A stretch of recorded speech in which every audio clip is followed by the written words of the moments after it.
How much faith do you have in some of the Democratic candidates winning in November and some of the offices like lieutenant governor, governor, Senate?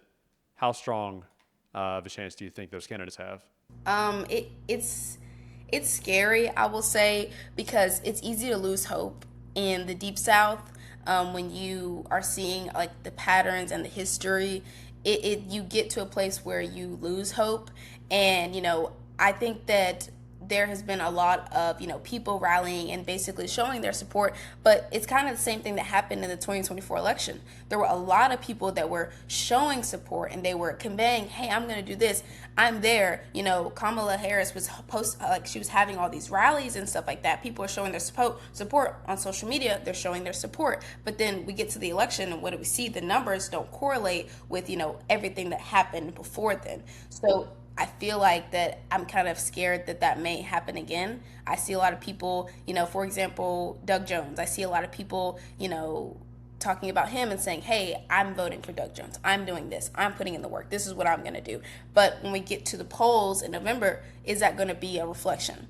So it's kind of like I'm scared, but I'm also hopeful that people will realize, what Alabama looks like right now and what we want it to look like and vote in favor of that. If you had to describe Tommy Tuberville in one word, what would it be? I would say, I don't even.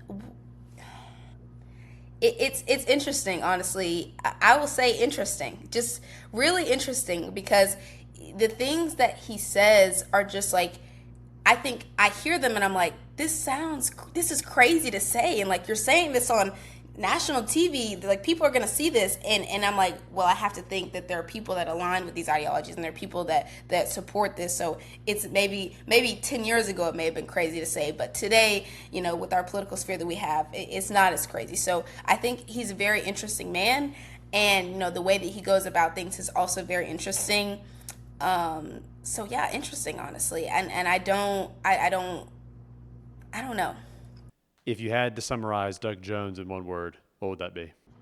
I would say intentional from at least the outside looking in. If you are going through his social media pages or just kind of the things that he puts out there on the internet overall, it seems like he's very intentional. He tries to kind of travel and go and see different groups of people, talk to different groups of people to make sure that everybody's needs are being met, not just one group of people. And I think that that is kind of the difference between Doug Jones and Tommy Tuberville. Is it seems like Tuberville is kind of trying to favor one group, which is something that he's not making, like he's making it very known almost. It's not something that he's like trying to hide. Where on the other hand, it seems like Doug Jones is trying to get a very multifaceted view of what are the needs of people in Alabama.